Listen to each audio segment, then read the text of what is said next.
Good day mga kaibigan, nandito na naman ang vlogger ninyo guys. So for today's video nga ay ito muna ang bida-bida ngayon, itong aking mga baby astrolorp. Dahil tuwing umaga nga ay pinagmamasdan ko itong aking mga baby astrolorp ng isang oras as in tulala ng 1 hour. Kasabay nga nun ay inilagay ko rin ang aking camera dito sa loob ng kulungan para sila naman ang mai-video ko para pagmamasdan ko ulit o panunurin ko ulit sa aking cellphone ng mga alaga kong baby astrolorp. Dahil 1 year na nga akong nag-aalaga ng mga baby astrolorp o ng mga astrolorp, eh alam ko na kung paano sila alagaan. So ganito lang yun guys, kapag ka ang mga baby astrolorp o mga biyagong pisang astrolorp, isasama nyo sila sa kanilang nanay ng mga 3 days lang. 3 days nyo lang silang isasama sa kanilang nanay. After 3 days, ilalagay nyo na sila sa kulungan. Maliit na kulungan lang, yung kasya lang yung 10 na sisiw. Pero huwag nyo silang ihiwalay dun sa nanay. Ibig sabihin nakikita pa rin ng nanay. Ibig sabihin kalapit ng nanay para hindi sila magpisak-pisak o umiyak-iyak. Kasi hindi yan kakain pag wala silang nakikitang nanay. Eh bakit ba kailangan nating ihiwalay ang mga sisiw sa nanay? Kasi ganito yan guys, pwedeng magkasakit ang mga sisiw pagkasama ng nanay. Pwede silang madaganan o kaya ay makahig ng kuko ng kanilang nanay. Ganun kasi yung ginagawa ng aking inahing manok. Kaya ang nangyari yung second batch na mga baby astrolorp ko ay nagkamatay lahat. Eh bakit nag-jump in na tayo sa second batch? May first batch, di ba? Yung first batch kasi iniluto ko. Hindi ko kasi in-expect na lilim-liman ngayon. Kaya yung mga itlog ng aking astrolorp ay ginawa kong ulam. So ganun ang nangyari guys dun sa unang batch. Hindi naman ako ganun ka-expert guys sa pag-aalaga ng mga manok. Pero dahil sa ginagawa kong pagbubukod sa sisiw sa kanilang inahin ay dumarami nga sila.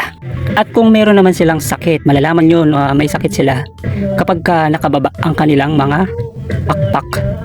So itong mga sisiw kong to malnourished lang to guys. Hindi ko pa to nabibigyan ng vitamins. Protein Z pa lang yung pinapainom ko. Pero vitamins wala pa. Pero dapat meron silang vitamins para hindi sila malnourished guys. Ako kailangan ko rin mag-vitamins. So itong baby astrolorp na ito ay pang 5th batch na. So nabuhay yung 3 batch ang nabuhay. 3rd, 4th at saka itong 5th. Ito nga ang isa sa pinakamagandang naalagaan kong manok. Dahil mabilis mangitlog ang inahin niya. After ilang months kasi, mamaya mangingitlog na naman. Gaya ngayon meron siyang 2 itlog. Pag nagsimula siyang mangitlog, itlog na siya ng itlog.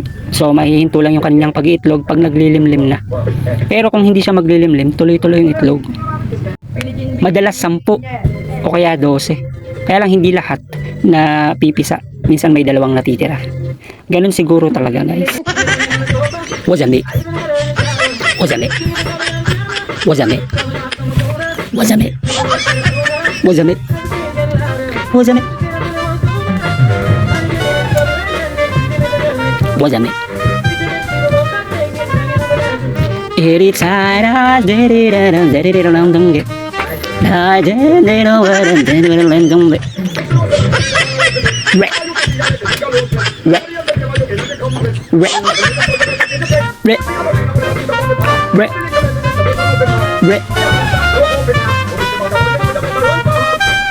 Kung nalasama, sobrang jowa, wala kang jowa, iniwan ka ng jowa.